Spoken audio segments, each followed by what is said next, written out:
అందరికీ నమస్తేనొల్లా welcome to సాఫ్ సీదా ముచ్చట. రేవంత్ రెడ్డి సారు చాలా గొప్పోడు. ఆయన మూసీ నదిని ఆలతు మార్చేదందుకు పుట్టిన కారణ జన్ముడు. తెలంగాణ ప్రజల తలరాతలు మార్చే దేవుడు. తెలంగాణ కోసం కొట్లాడిన యోధుడు.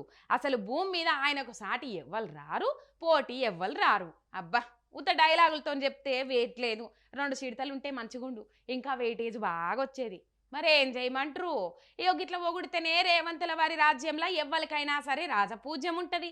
ఒకవేళ తెగిడిండ్రు అనుకోన్రి, కథమే, అలాని జైళ్ళకు పంపేదాకా ఊకోడు సారు. తెలంగాణ మాజీ డిజిటల్ డైరెక్టర్ దిలీప్ కొనతమన్నని అరెస్టు చేసింది సర్కారు.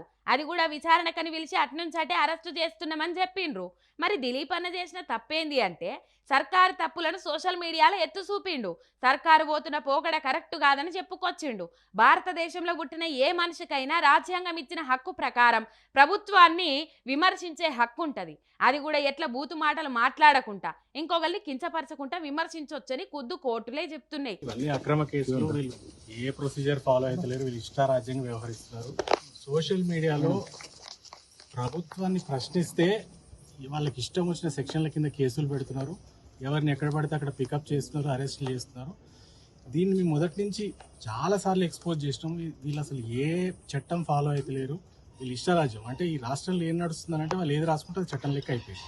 ఎంత ఆశ్చర్యకరం అంటే హైకోర్టు ఉత్తర్వులు ఇచ్చి రావడానికి సిసిఎస్కు పోతే అక్కడ అరెస్ట్ చేయడం ఏంటండి? అంటే కనీసం వీళ్ళ కోర్టులు అంటే కూడా రెస్పెక్ట్ లేదు, చట్టం అంటే రెస్పెక్ట్ లేదు. వీళ్ళు ఇష్టారాజ్యంగా నడుపుతున్నారు ఈ రాష్ట్రంలో. విమర్శలకు సర్కారు ప్రతినిధులు జవాబులు చెప్పుకోవాలి. తప్పులెంచితే ఆధారాలతోటి కౌంటర్లు ఇయ్యాలి. ప్రభుత్వంలో ఉన్నది మీరే కదా, అంతేగాని ఆడలేక పాత గజ్జలన్నట్టు తప్పులెంచిన వాళ్ళందరినీ మీద కేసులు పెట్టి లోపటేయబట్టే, విమర్శిస్తే నిర్బంధించబట్టే. ఈ తీర్ల ప్రజాస్వామ్యానికి కొత్త అర్థాలు చెప్తుంది కాంగ్రెస్ సర్కారు. పాలన మీద దృష్టి పెట్టకుండా సోషల్ మీడియాలో ప్రశ్నిస్తున్నోళ్ళ మీద అక్రమ కేసులు బనాయించి హోదా నెంబడి ఇంకోటి పెట్టి కక్ష సాధిస్తాన్రు. ప్రజలకిచ్చిన హామీల మీదనే కదా ప్రశ్నిస్తున్నది, ప్రజల స్పందననే కదా సోషల్ మీడియాలో పెడుతుంది. ధీటుగా కౌంటర్ ఇచ్చి మీరేందో చూపించుకోవాలి కానీ పవర్ చేతులుందని అందరినీ అరెస్టు చేసి జైలు వేస్తామంటే ఎట్లా?